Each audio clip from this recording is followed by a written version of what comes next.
lovely. My name is Deborah, and I'm here to give you my first impression of 2521, a Korean drama that's currently airing. So go ahead and grab your tea mugs and come along with me on this journey as we discuss 2521. Let's go!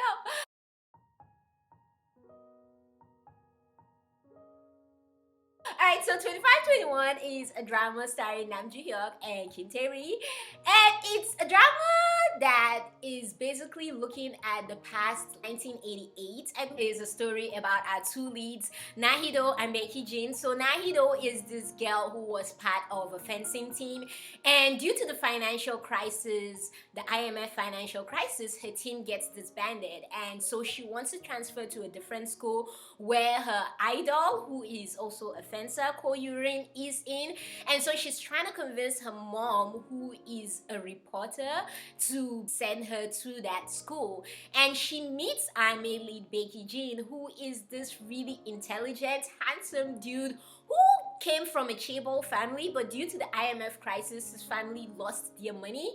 And so they meet at this period in their lives where they're both technically growing up and trying to grow up in the midst of this financial crisis and everything that's going on in their lives, their personal lives, and going on around them. And later on they fall in love. We haven't gotten there yet, but right now they're just friends, and it's a story of what exactly happens to them up to the future, because we had this drama by the daughter, and we're not sure if she's the daughter. They say she's the daughter, but there are theories out there that she might not be the daughter. That's why I'm putting quotation marks. But we start the story by Hee Do's daughter in the present, basically reading her mother's diary, because she ran away from home, and so she's reading her mother's diary, and that's when the story starts. And so we meet the Hee Do of the past compared to her mom in the future, and then we start seeing the story of her life through high school and how she meets Baek Yi Jin, who was this dude that, like I said, came from a wealthy family, was in the university, but then had to drop out because of the IMF crisis and all that it had to do with on his family, all the trials and tribulations that it brought on him and his family. So this is a really heartfelt, heartwarming story. I really love the chemistry between our leads, and I don't even mean a chemistry in terms of, oh, they're in love, romance. No, it's more of like a friendship, chemistry. Like, I really am rooting for the best for them. Like, you have no idea, like, just watching this and seeing what the adults are doing to these kids. It's like, seriously, sometimes adults really get things wrong, and that's something this drama does a really good job of driving home that message. I really love our female lead's character. Like, she is not someone that you need to pity in the sense of like a pitiful female lead who needs saving. No, girlfriend can save herself. In fact, she puts herself in trouble. She volunteers herself. Like, there's this scene where she volunteers herself to be arrested. Like, there's a reason behind why she's reckless, but I like that recklessness of her youth, because your youth is part of growing. So I really appreciate that about her character. And main lead Baek Yi Jin, it's just sad and interesting to see how life has changed him from being this rich chaebol dude who grows up, and one day his life changes and everything changes, and he suddenly has to start acting like an adult. He has all these responsibilities on his shoulder, and it's just interesting to see how he navigates that. And it's actually also sad but heartwarming that he has someone like Hee Do by his side to help him while he navigates that. So it's a really good story that I definitely do recommend. But I am absolutely in love with this story right now. Joo Hyuk is doing such a great job, especially with the emotional scenes.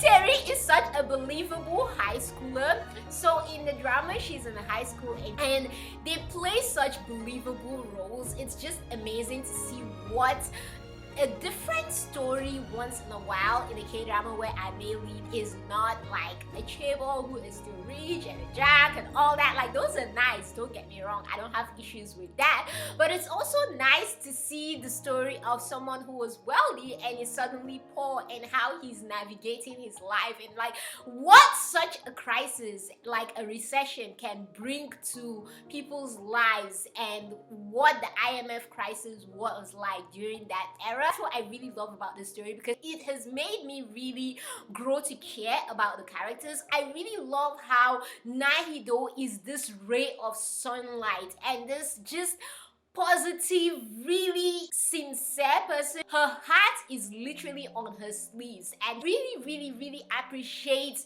the balance of their relationship. How he's this dude who is literally going through such a mess in his family and in his own life. He was this bright student that had to drop out of school, but yet he meets this girl who he is trying to encourage even in the midst of his own heartaches and trials and tribulations. And I just love how they rub against each other, with him being this dude who is sad and she brightening his day, or when she's sad he tries to brighten her day.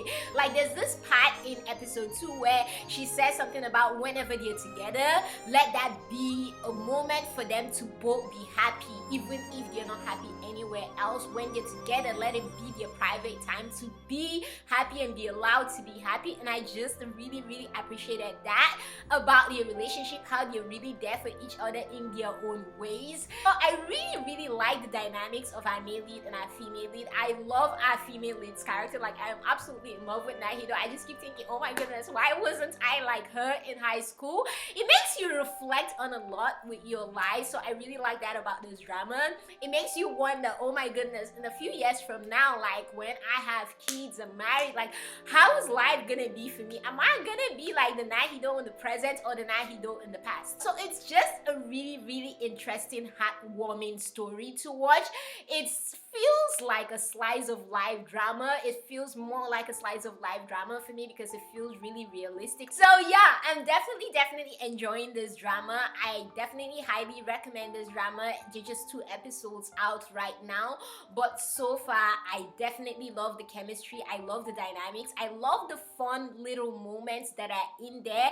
The sad moments are sad, the funny moments are funny, the just normal moments are normal. So I'm really appreciative of that. I can't wait to see the growth of the characters' relationships and when they finally fall in love. It's gonna be so amazing and awesome. But right now I am more rooting for them as just humans. Like I understand your struggles. Like I may not have been through exactly what you've been through, but just I can empathize with your struggles. And so I am just rooting for them. Like I was saying on Twitter, even if they don't end up together, I'm not gonna be mad as long as they're both alive and happy and doing well. I don't even mind if they don't get together. And that's how much I just want them to be happy, and I'm just rooting for them. So yeah, this is a drama to just cheer on our leads and wish for the best for them. If you have nothing to watch right now, I definitely do recommend this drama. Definitely give it a try and let me know what you think if you've already checked it out in the comments down below. There are just 2 episodes out there, so there isn't really much to say. But yeah, let me know your thoughts in the comments down below. Don't forget to give this video a like, don't forget to share, subscribe, and keep being the awesome, beautiful people you are. From me to you all, you know, this is nothing but love for you all. Stay awesome.